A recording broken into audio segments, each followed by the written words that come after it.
영화 왕가 사는 남자가 누적 관객 수 1,400만 명이 거의 넘었다고 합니다. 제가 아직 보지 못했는데도 불구하고 이렇게 많은 분들이 보신 것 같습니다. 역사적 배경이 그렇죠. 단종의 그 숙부 수양대군, 나중에 이제 세조가 되죠. 한명회를 앞세워서 쿠데타를 일으키는 거죠. 그것이 1453년에 이제 개유정난입니다. 영화가 인기가 있으면서 이 단종의 유배지 강원도 영월군에 방문객이 이제 급증한다고 합니다. 성지순례 같은 느낌으로 찾아간다고 합니다. 반대로 그 세조의 무덤이 광릉 경기도에 있는데요. 물리적인 테러는 없었는데 그 온라인상으로 이제 별점 테러를 1점대로 막 추락을 시킨다든지 아니면 비난의 댓글과 또는 이제 좀 비난성 리뷰를 다는 그런 것들이 있었습니다. 단종은 한 3년간 왕위에 있었고요. 제가 궁금해서 세조는 왕위에 몇 년 정도 있었을까 한번 찾아봤더니 약 한 13년 정도 왕위에 있었습니다. 지금 이제 그때보다 한 600년 정도가 이제 지난 시점입니다. 그러니까 지금 이 시점에서 그러니까 600년 전을 이렇게 보면 세조가 그 13년 왕 하려고 조카를 죽이고 그렇게 무리를 일으켰을까? 오늘날 이렇게 비난받는 걸 알았을까? 이제 그런 생각이 좀 듭니다. 그러니까 역사를 긴 호흡으로 바라보면 이 관점이 좀 달라질 수 있습니다.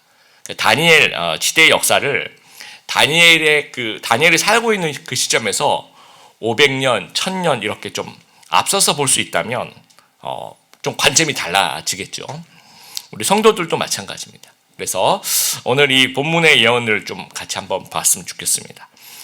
다니엘 7장으로 들어가면 분위기가 이제 사뭇 앞에 분위기가 좀 다릅니다. 오늘 읽으시면서 느끼셨겠지만 다니엘 1장부터 6장까지가 사건들이 나와요. 이야기들이 나옵니다. 포로가 되어서 새 친구들과 뜻을 정하고 왕의 꿈을 해석하고 벽에 쓰인 글씨를 해석하고 그리고 사자굴 앞에서 믿음을 지켜내는 그런 이야기들입니다. 다니엘서 7장부터 12장 마지막까지를 보면 환상과 계시가 나와요. 그래서 다니엘을 선지서로 분류한 이유가 여기에 있습니다. 이 환상들은 해석상에 굉장히 어려움이 있습니다. 그래서 많은 설교가들이 이제 6장까지만 좀 설교를 좀 하시는 경향들이 있어요. 그래서 어떤 분이 목사님 7장부터 하실 거냐고 또 물어보신 분도 계셨습니다. 그래서 저는 좀 계속 할 예정입니다. 그 이유가 저희가 이 7장 이유를 좀 같이 보면서 다니엘의 그 두 가지 면을 좀 같이 접했으면 좋겠어요. 우리 전반부에 있는 그 다니엘은 아주 신앙이 좋은 평신도 직장인의 롤모델입니다. 근데 후반부는요, 다른 선지자와 비교해도 전혀 손색이 없는 탁월한 예언가의 모습을 하고 있어요. 그리고 예언의 깊이가 굉장히 깊습니다. 그래서 우리 7장부터 이제 한 장씩 이렇게 나가겠지만 조금 이제 어려운 느낌도 있겠지만 다니엘의 그 어떤 예언의 깊이를 좀 같이 한번 묵상해 보았으면 좋겠습니다. 1절을 보면 벨사살 왕 원년이라고 얘기를 합니다. 그래서 6장까지는 이제 시간의 순서로 좀 갔다면 7장부터는 크게 이제 시간에 구애받지 않고 어느 그 환상이 임한 그 시점에 가서 그 얘기를 하고 있는데 그 시점이 벨사살 왕 원년이다. 다니엘 4장과 5장 사이, 정확하게 말하면 BC 한 553년 정도라고 봅니다. 느부갓네살 왕이 죽고 지난번에 말씀드린 것처럼 7년 동안 4번이나 왕이 바뀌어요. 그 4번째 왕이 이제 나보니두스라는 왕인데, 나보니두스 왕이 이제 3년째 되는 해에 아들 벨사살에게 정권을 넘겨요. 그리고 자기는 달의 신을 섬기겠다고 이제 사막으로 이제 떠나갑니다.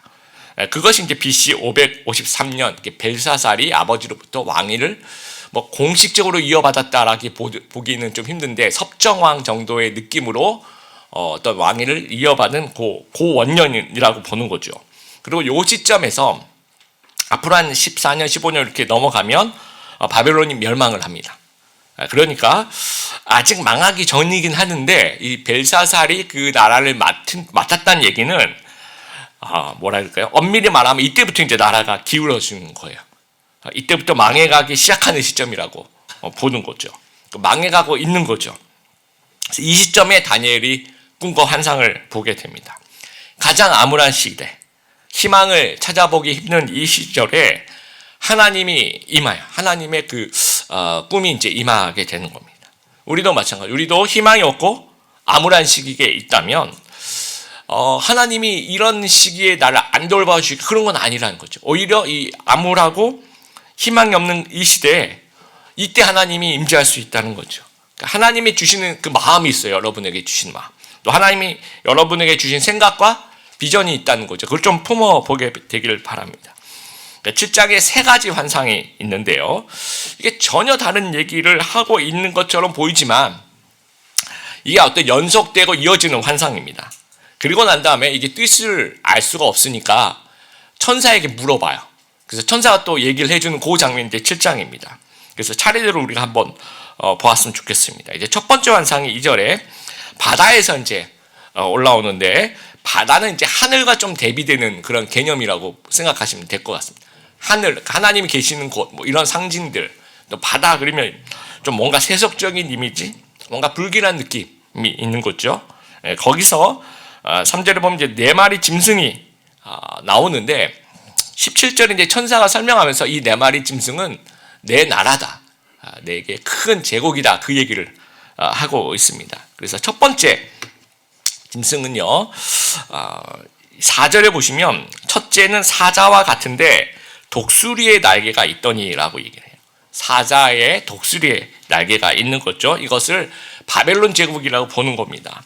독일 베를린에 가시면 그 페르가몬 박물관이라는 곳에 바벨론의 성문, 그러니까 이슈타르 게이트라고 해서 그 성문과 그 성벽을 이렇게 전시를 해놨습니다. 근데 거기에 이제 자세히 보면 이 사자의 이미지예요. 그래서 지금도 이제 바벨론을 상징하는 동물이고 아직도 이라크에는 이제 여전히 많이 사용되는 그런 이미지입니다. 그런데 처음에는 그 사자가 독수리 날개를 갖고 있다가 이 사자를 보니까 날개가 뽑혔다라고 돼 있어요. 또 땅에서 들려서 사람처럼 두 발로 서게 함을 받았는데 또 사람의 마음을 받았다라고 얘기를 합니다. 이것이 아마 느부갓네살 왕이 정신 이상이 생겨서 그 인간의 교만이 꺾인 그 사건 기억하시죠? 그 후에 다시 돌아와서 회복되고 그런 그 과정들을 이야기하는 것이라고 생각을 합니다. 그 다음에 이제 두 번째 짐승이 곰의 모습이 이제 5절에 나옵니다. 다른 짐승, 둘째는 곰과 같은데 그것이 몸 한쪽을 들었고, 이 몸 한쪽을 들었다는 얘기가 무엇일까? 그래서 곰이 네 발로 있다가 이거 전체를 들었다는 얘기일까? 아니면 이 상황에서 이제 이쪽을 조금 더 이렇게 들었다는, 아마 그렇게 생각을 하는 거죠. 그래서 이쪽을 이렇게 들었다는 얘기는 아마도 이 곰을 상징하는 그 메대 바사, 그렇죠? 그래서 메대와 바사가 있는데 그 메대 바사 둘 중에서 이제 누가 이제 나중에 커지죠? 바사가 커지죠. 메대는 처음에 이제 바사가 메대를 이기면서 이제 병합이 되면서 이렇게 점점 없어지고 결국 나라 이름이 그냥 페르시아가 되는 거잖아요. 그래서 이쪽에 올라졌다는 얘기는 아마 바사의 메대 바사가 있는데 바사가 우세하다, 아마 그런 느낌으로 이제 말씀을 한 것 같습니다. 그래서 막 일어서려는 그런 또 모습을 상징하는 것이고요. 그 입에 새 갈빗대가 이렇게, 여러분 식사를 하는 장면, 뭐 갈빗집에 가서 식사를 하시다가 그 갈빗대를 열심히 먹고 있는 도중에 누가 이렇게 불러서 싹 볼 때 그 여러분 입에 갈빗대가 이렇게 있겠죠. 뭐 그런 이미지라고 생각하시면 돼요. 이제 식사를 하고 있는데 벌써 갈비 세 개를 시식을 한 거야. 이제 이 갈비 세 개가 무엇을 의미하는가? 막 성경학자들끼리 이제 얘기가 좀 다릅니다. 리디아와 바벨론과 이집트를 얘기한다, 이렇게 얘기하시는 성경학자가 있고, 또 어떤 사람 뭐 이집트와 구스와 스바를 얘기한다, 이렇게 얘기하는 사람인데, 뭐가 됐든지 간에 이들이 이제 어떤 굵직굵직한 나라들을 정복하고, 그 다음에 이제 5절 뒷부분에 보니까 일어나서 많은 고기를 먹으라, 계속해서 이제 정복해 나갈 거라는 것을 얘기를 하는 겁니다. 이게 이제 메대 바사. 그러니까 지금 이 시점이 어느 시점이에요? 바벨론 시점이죠. 이 바벨론 시점에서 그 다음 일어날 그 왕좌 제국에 대한 얘기를 또 하고 계시는 거고요. 그 다음에 이제 세 번째 짐승이 6절에 표범입니다. 6절에 보면 다른 짐승 곧 표범과 같은 것이 있는데 이 표범은 굉장히 날쌔고 빠른 짐승이죠. 그래서 이 헬라 제국이 10년 만에 아주 정복 전쟁을 벌이면서 아주 빠른 시기에 제국을 형성한 것을 의미합니다. 그런데 자세히 보면 그 등에는 새 날개 넷이 있고요. 그 짐승은 머리가 넷이 있는 거예요. 그러니까 표범은 표범인데 머리가 4개가 있고 그 다음에 그 머리 하나 있는 곳에 이제 날개도 4개 있고 머리가 4개 있고 이제 그런 어떤 모습이라는 겁니다. 자, 이것이 정확하게 이제 헬라를 예언하는 건데요. 알렉산더 대왕이 이제 정복을 하고 빠른 시간에 또 이렇게 젊은 나이에 죽어요. 그 다음에 어떻게 됩니까? 4명의 장군 카산드로스, 리시마쿠스, 셀레쿠스, 그 다음에 프톨레미 이렇게 4명의 장군이 뭐 평화적은 아니고 자기들끼리 막 싸우고 막 그래가지고 결국은 이제 그 나라를 4등분해서 자기들끼리 가져갑니다. 그래서 이제 카산드로스는 이제 마게도니아라는 나라가 되고요. 그 다음에 이제 리시마쿠스가 점령한 지역은 이제 트리키아라는 나라가 되고요. 그 다음에 셀레코스는 자기 그 장군 이름은 그냥 나라 이름이 되는 거예요. 셀레우쿠스라고 이제 북쪽 지역이죠. 그 다음에 프톨레미라는 지역 그 이름인데 그 나라 이름이 이제 됩니다. 장군 이름인데. 그래서 이 4개 그 나라로 이제 갈라지는데 그 중에서 이제 셀레코스와 프톨레미가 그 이스라엘 이 가나안 지역을 이렇게 서로 겹친다고 해야 될까요? 그러니까 이 두 나라의 어떤 다툼이 좀 있습니다.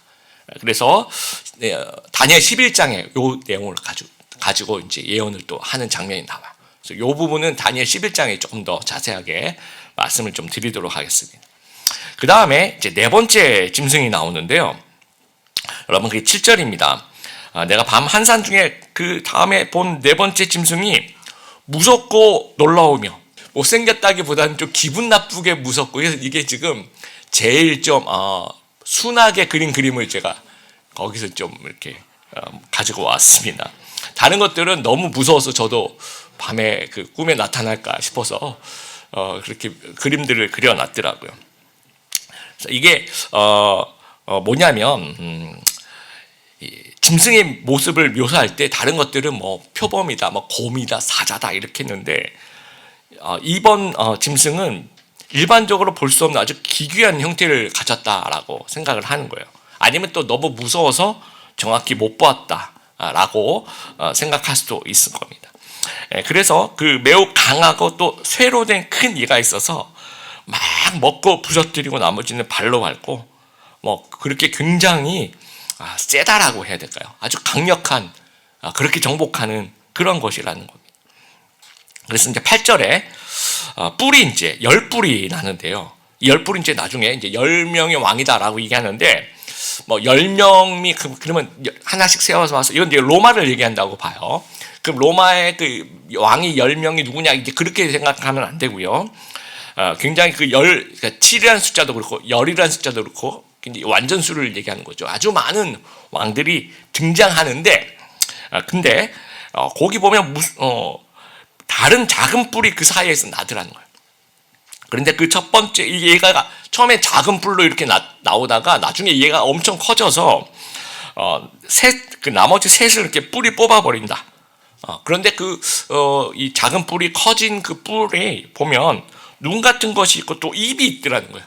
그래서 입에서 막 말을 막 하는데 이 부분을 이제 24절, 25절에 보충해서 설명을 합니다. 제가 읽어볼게요. 그 10뿔은 그 나라에서 일어날 10왕이요.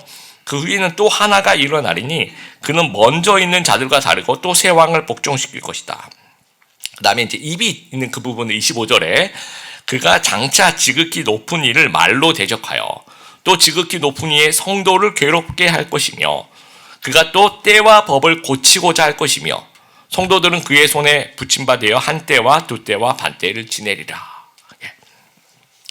이 보충 설명에 의하면 또 한 왕이 이제 다른 세 왕을 이기는데 이 왕은 되게 강력하고 때와 법을 고친다고 합니다. 여러 해석이 있는데 중론은요 아주 큰 권력자가 있는데 이 사람은 이제 때와 법을 바꾸는 사람이에요.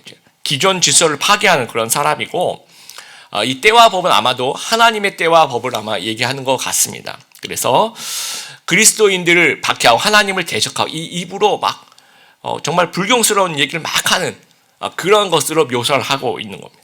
어떻게 보면 적그리스도이기도 하고요. 그럼 정확하게 얘는 누구냐라고 얘기하면 다 달라요. 뭔가 다 다릅니다. 해석들이. 그러니까 정확하게 정답은 몰라라는 것이 정답이라고 얘기해도 될 것 같습니다. 그래서 저는 이제 생각을 해봤어요. 천사가 다니엘에게 알려주잖아요. 네, 알려준 이유가 뭘까요? 네가 큰 흐름을 좀 알고 있으라는 얘기예요. 그런데 그럼 알려주려면 좀 자세하게 알려주지 자세하게 안 알려줘요. 그 이유는 뭘까요? 몰라도 된다는 겁니다. 이거 이해하실 수 있겠어요? 다니엘에게 환상을 보여주고 또 나중에 설명을 해줘요. 그거는 네가 좀 알고 있어야 돼 라는 건데 더 자세하게 또 나중에 이제 보면 저 뿔, 저 입 얘기한 얘는 뭐예요? 계속 물어봐요.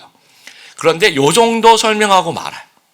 정확하게 얘가 뭐 키가 몇 센치고 뭐 입이 뭐 어디서 나오고 뭐 어떤 그런 구체적인 얘기가 없습니다. 그 얘기는 이런 왕들이 이제 계속해서 일어날 거라는 거예요.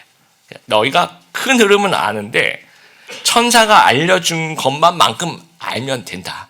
그 얘기를 하고 있는 거예요. 그래서 이걸 갖다가 이제 내가 생각할 때 얘는 뭐야? 그렇게 하면서 이제 1번 2단이 생기고 2단이 2번 생기고 인위적으로 자꾸 이제 내 생각에 얘가 뭐 누구 같아라고 하다 보면 이제 그것이 진리야라고 얘기하는 순간에 조금 어색한 그런 어떤 교리가 될 수 있다라는 겁니다. 그래서 이제 네 나라들이 차례차례 등장해요. 그리고 뒤로 갈수록 더 강력하고 무서운 어떤 그런 제국들이 등장을 합니다. 그러면서 두 번째 환상이 나오는데요.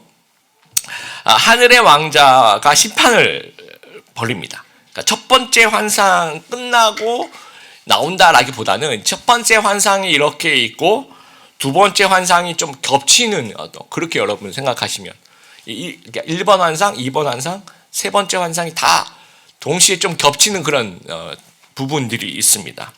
그래서 이걸 좀 뭐 화면 공유 같이 또는 이제 화면 분할 같이 겹친다 여러분 생각해 보시면 좋을 것 같아요.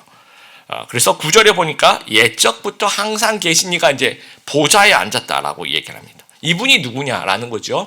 근데 이 설명이 설명을 좀 자세히 보시면 9절에 여러분 보시면 내가 보니 왕자가 놓이고 옛적부터 항상 계신 이가 자정하셨는데 그의 옷은 희기가 눈 같고 그의 털은 깨끗한 양의 털 같고 그의 보좌는 불꽃이고 그의 바퀴는 타오르는 불이고 여러분 보좌가 있고 그 불꽃이 그리고 바퀴에서 타오르는 불이 어디서 여러분 들어보신 적 있죠? 성경 읽으시다가 이 바퀴가 나오는 부분이 있죠. 에스겔 1장에 보면 그 여호와 하나님을 찬양하는 무리들 어떤 생물들이 나오는데 거기 이제 바퀴가 뭐 어떤 식으로 그러니까 이 환상을 본 사람들이 이게 뭔지를 모르는 거예요. 그러니까 바퀴처럼 그렇게 동글동글로 생겼는데 거긴 불이 막 타오른다 그렇게 생각하는 거죠.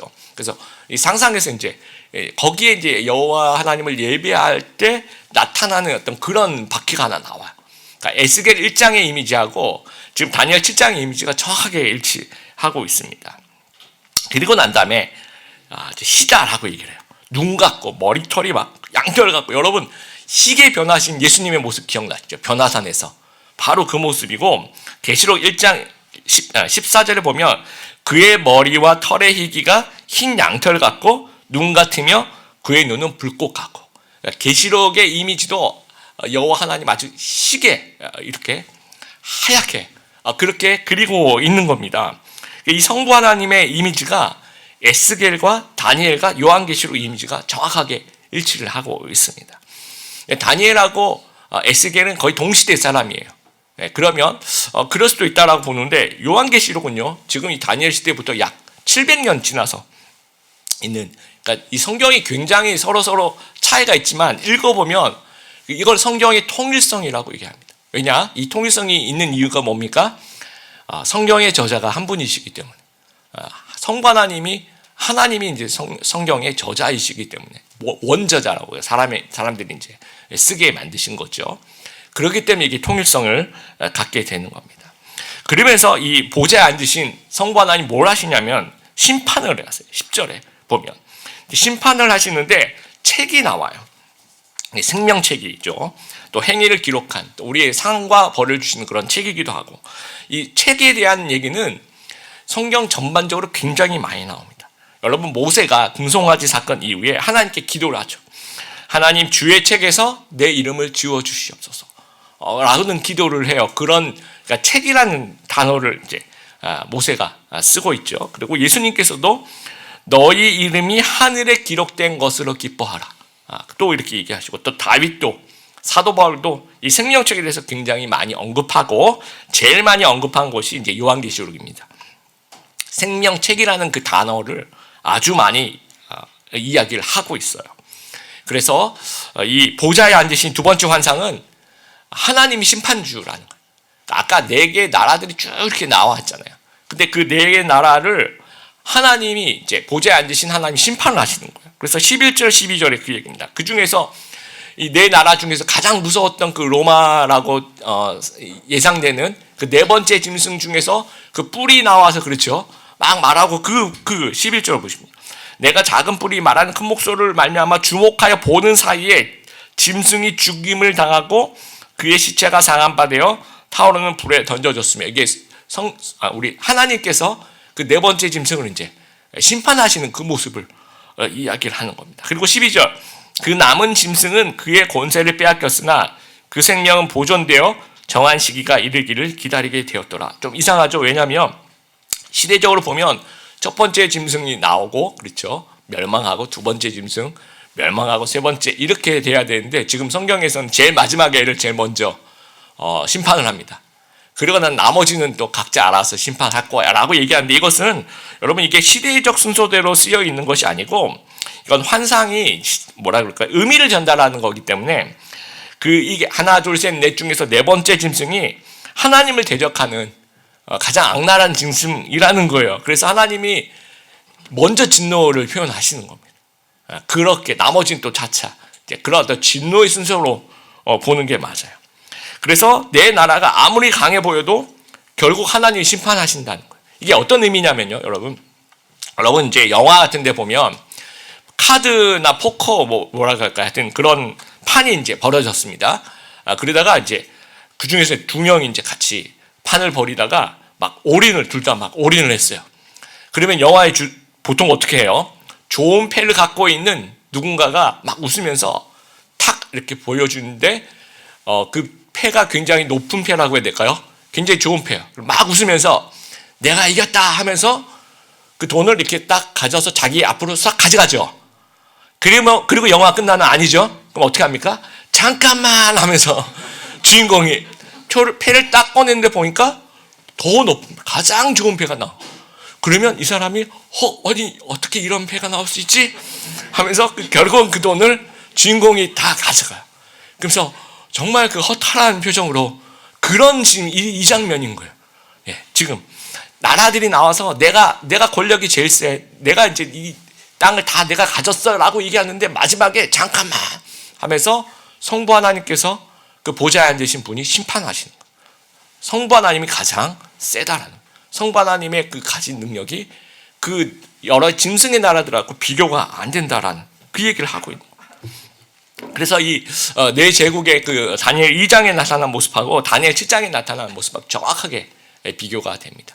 그래서 이제 그 신상의 머리는 금이고 이건 은이고 뭐 이런 얘기를 하는데, 그 4가지 나라하고 이 짐승의 그 순서대로 하는 나라가 정확하게 또 일치하고, 그 다니엘 2장도 그렇고 7장도 제일 마지막에 다니엘 2장 뭐가 나와요? 뜨인 돌 하나가 나와서 뭐 그 신상 산산부서뜨리죠, 그렇죠?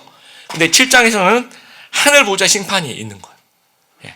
그리고 여기까지는 둘이 똑같은데 하나가 더 추가돼요. 이게 3번째 환상입니다. 사람같이 생긴 분이 13절에 내가 또 밤 환상 중에 보니 이게 다 같은 이 환상들이 겹치고 있는 거예요. 다 이렇게 인자 같은 이가 하늘 구름을 타고 와서 옛적부터 항상 계신 이에게 나와 그 앞에 인도되니, 그러니까 인자 같은 이라고 되어 있습니다. 그래서 이제 쉬운 성경에는 사람같이 생긴 분이라고 하는 표현이 더 좋은 표현이에요. 영어 성경에도 이제 헬라어를 그대로 이렇게 번역하면 like a son of man이라고 얘기를 합니다. son of man, 사람의 아들같이, 사람같이 생긴 분이라고 얘기를 하는 겁니다. 그러면 이분이 사람이에요? 아니면 하나님이에요? 이중적인 의미가 있어요. 이게 하나님이라는 것은 13절에 구름을 타고 오시는 부분, 또 14절에 그분이 이제 사람같이 생긴 분이 다른 모든 나라로부터 경배를 받으세요. 그리고 그분의 권세와 나라는 영원하다라는 얘기를 하는 거 보니까 이 사람같이 생긴 분은 하나님인 거예요. 그런데 사람같이 생긴이라는 말 자체에 첫 번째 환상에서 그 짐승하고 이 사람하고 또 대조를 이루는 거죠. 그러나 이 사람은 이제 사람의 모습을 하고 있다는 거예요. 자, 그러면 여러분 연상되는 이분이 어떤 분이실까요? 하나님이신데 사람의 모습을 했어요. 이분 누구세요? 예수 그리스도예요. 그러니까 예수님에 대한 예언을 하고 있는 겁니다. 그러니까 복음서에서 예수님이 정확하게 이 다니엘의 표현을 그대로 갖고 왔어요. 그러면서 이제 앞에 like a son of man을 like를 빼요. 그리고 뭐라고 얘기하냐면 나는 son of man이다 라고 얘기해요. son of man. 이제 그거를 한국 그 개역 개정에는 인자라고 얘기를 해요. 처음에 저는 그냥 사람의 아들 이렇게 번역했으면 조금 더 이해가 좋았을 텐데 어렸을 때 성경을 읽으면 인자가 온 것은 그러면 예수님의 별명이 왜 뭐 숙자, 영자 다 많은데 왜 인자일까? 이 말이 이해가 되질 않았습니다. 왜 인자지? 그런데 성경을 연구하다 보니까 son of man을 그냥 왜 인자라고 괜히 번역을 해가지고 저 같은 사람 헷갈리게 영자와 인자를 이렇게 헷갈리게 만들었을까 이런 생각이 들었어요. 인자란 말이 사람의 아들이란 말. 그것도 두 가지 의미가 있는 거죠. 예수님이 사람의 아들이라고 얘기하면서 그 예수님의 성육신하신 정말 100% 인간의 모습을 드러내시기도 하시면서 동시에 다니엘에서 말한 그 예언, 다니엘 7장에서 얘기하는 그 사람이 나다라는 얘기를 하고 있는 거예요. 두 가지 면을 다 같이. 그러니까 이 son of man이라는 이 표현이 정말 아주 깊이가 있는 그런 표현이라는 거예요. 그것이 이제 다니엘에서 나온 표현이라는 거예요. 이 세 가지 환상을 통해 주시는 메시지와 교훈이 있습니다. 첫 번째, 결론을 아는 자의 태도는 인내입니다. 2장부터 7장까지가 아람어로 쓰여져 있습니다. 그리고 8장부터 12장까지가 히브리어로 쓰여져 있어요. 이 아람어는 세계 공용어입니다. 왜 2장부터 7장까지를 아람어로 썼을까요? 온 세상에 알리는 겁니다. 여러분 이번에 그 영화 K-pop 데몬 헌터스라는 영화가 2026년 오스카 상을 받았죠. 2개나 받았죠. 장편 애니메이션 상과 주제가 상을 받았는데 언어가 영어로 만들어진 부분이 굉장히 의미가 있는 것 같아요. 영어로 그것을 만들면서 전 세계에 보여주는 겁니다. 한국의 문화, K-문화라고 하죠. 우리가 먹는 김밥과 떡볶이와 뭐 사우나도 가고 그렇죠. 남산도 나오고 거기는 경복궁도 나오고 군데군데 나오는 것들을 보여주면서 사람들이 이제 다 따라해요. 그걸 라면을 또 먹고 자기들도 떡볶이도 먹고 그러면서 그거 영어로 그러니까 영화가 애니메이션 영화가 영어로 만들어졌기 때문에 그만큼 알려지는 겁니다. 마찬가지 다니엘서 7장도 아람어로 쓰여져 있는 거예요. 모두에게 알리고 싶은 메시지가 있는 겁니다. 8장부터는 7장에서 얘기한 그 환상을 조금 심화해서 근데 이 8장부터는 히브리어로 쓰이면서 유대인들만 좀 읽자. 요거는 우리끼리만 좀 알고 이렇게 되는 겁니다. 그래서 모두에게 알리고 싶은 메시지가 뭐냐면 세상은 짐승의 시대라는 거예요. 악의 시대, 교만의 시대, 잔인한 시대. 일시적으로 망하고 일어나고 또 망하는 것을 계속 반복한다는 겁니다. 그러니까 하나님의 나라는 완전하고 평화롭고 영원한 나라라는 거예요. 그래서 짐승의 나라는 가고 인자의 나라, 하나님의 나라가 온다는 겁니다. 벨사살 원년의 그 다니엘을 보면요. 시대를 보면 유다가 망하고 약 50년이 지나갔어요. 근데 지금 바벨론도 막 망하려고 해요. 그러면 다니엘 입장에서는 다음에 도대체 어떤 나라가 또 우리를 힘들게 할까 그런 생각이 있는 겁니다. 그래서 그 연대를 여러분 보시면 이게 학자마다 연대가 조금씩 다른데 큰 그림만 여러분 우리가 좀 볼 수 있다면 BC 605년에 이제 유다 1차 포로가 끌려가게 돼 이때 이제 바벨론으로 이제 다니엘이 끌려가게 됩니다. 그리고 533년은 이제 벨사살 5년이 되고 그다음에 BC 539년에 바벨론이 멸망하면서 이제 페르시아가 전성기가 되는 거죠. 그리고 BC 330년에 페르시아가 이제 멸망이 되면서 헬라의 그 어떤 전성기가 되는 거고요. 또 BC 146년에 이제 헬라가 멸망이 되면서 로마의 전성기가, 또 로마는 또 언제 망합니까? 이제 동방과 서방이 좀 다르지만 일반적으로 우리가 서방 로마 제국이 BC 476년에 이제 멸망한다라고 보는 거예요. 그래서 이 여는 거의 500년, 1000년을 지금 스펙트럼을 아주 넓게 보여주고 있는 겁니다. 그러니까 다음엔 다른 짐승의 나라가 또 나오는. 그럼 그 짐승이 끝나면 어떻게 됩니까? 또 다른 짐승의 나라가 나오는. 계속 반복될 거라는 얘기입니다. 그러나 결국은 하나님이 심판하시는 거예요. 결국 하나님의 나라가 도래한다는 겁니다. 큰 위로와 회복을 주시는 그런 말씀이에요. 그리고 성도들에게 기대되는 말씀이 25절과 26절이에요. 성도들은 그의 손에 붙임바 되어 한때와 두때와 반때를 지내리라. 이 한때와 두때와 반때가 도대체 무슨 얘기냐라고 많은 이제 성경학자들이 연구를 합니다. 여러분 계시록을 보면 12장 14절 보면 이제 여자가 뱀을 피해서 이제 거기도 똑같은 표현이 나와요. 한때, 두때, 반때. 근데 이 때라고 얘기하는 것은 이제 타임을 얘기하는 거예요. 느부갓네살이 7때를 그때 짐승과 같이 그렇게 보낸다라고 얘기할 때 7년이라기보다는 그냥 성경 그냥 때입니다. 타임. 예, 그런데 계시록도 11장 2절, 13장 5절 보면 이걸 또 42개월로, 그러니까 이거 한때, 두때, 반때를 또 3년 6개월이라고 생각하는, 또 3년 6개월을 이제 개월수로 보면 42개월이고요. 계시록 11장 3절, 12장 6절 이렇게 보면 42개월을 또 30일로 이렇게 봐서 계산하면 1260일이 나옵니다. 계시록에도 1260일 또 얘기를 하고. 이것을 다 같은 얘기예요. 한때, 두때, 반때, 3년 6개월, 42개월, 1260일 다 똑같은 얘기인데 단순한 시간 개념으로 보면 좀 어렵다는 겁니다. 3년 6개월을 좀 참아라, 그런 의미는 아니라는 거예요. 그러니까 완전수 7의 절반이 되는 것을 얘기하는 겁니다.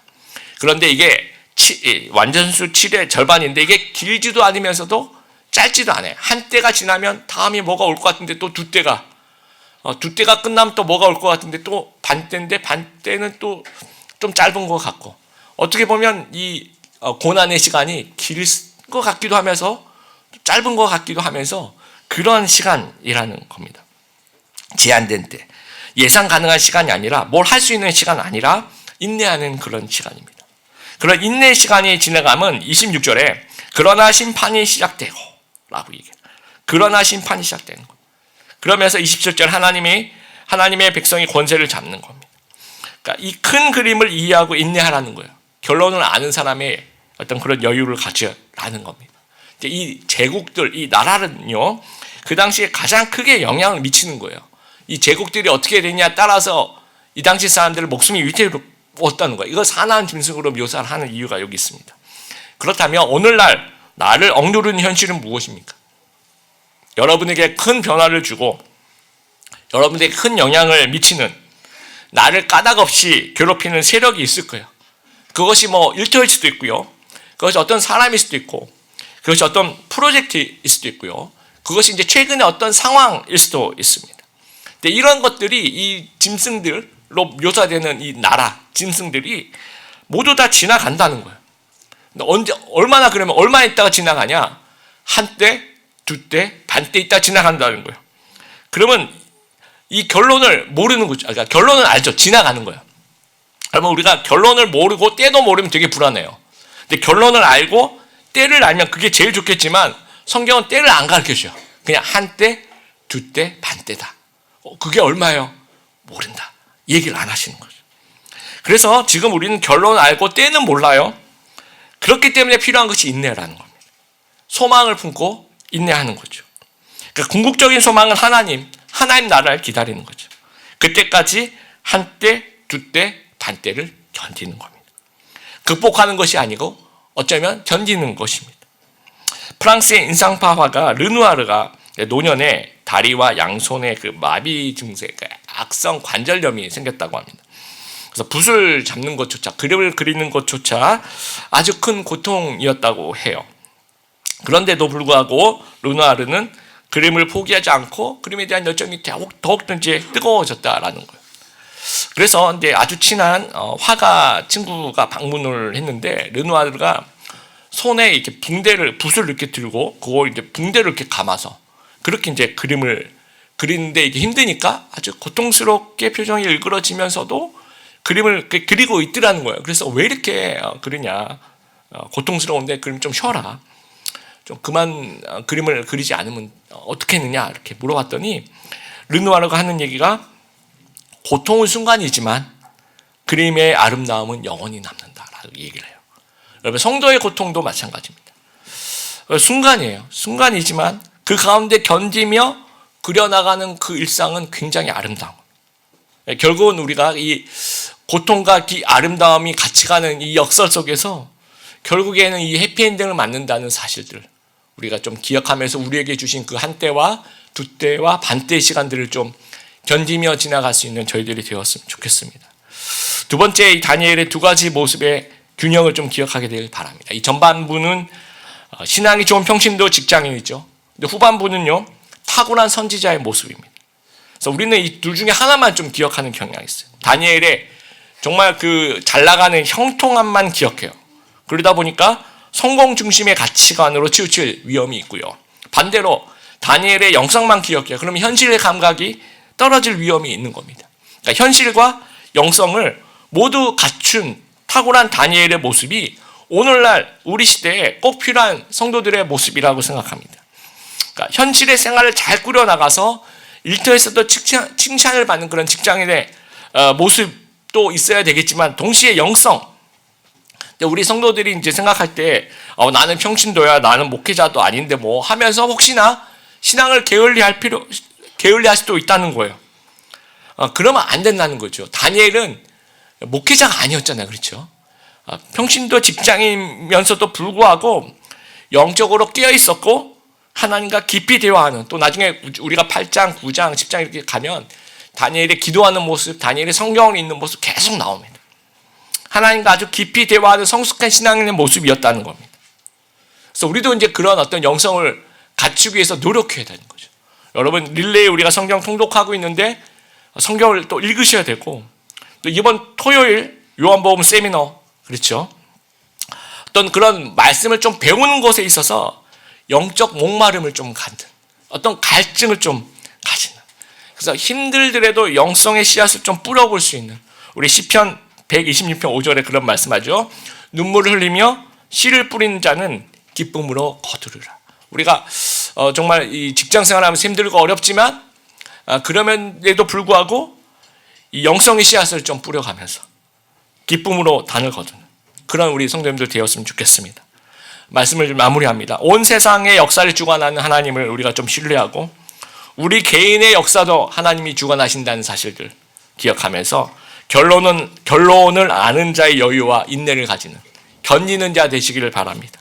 그리고 모든 영역에서 하나님을 갈망하는 그런 다니엘과 같은 그런 귀한 성도들 다 되시기를 주님의 이름으로 축복합니다.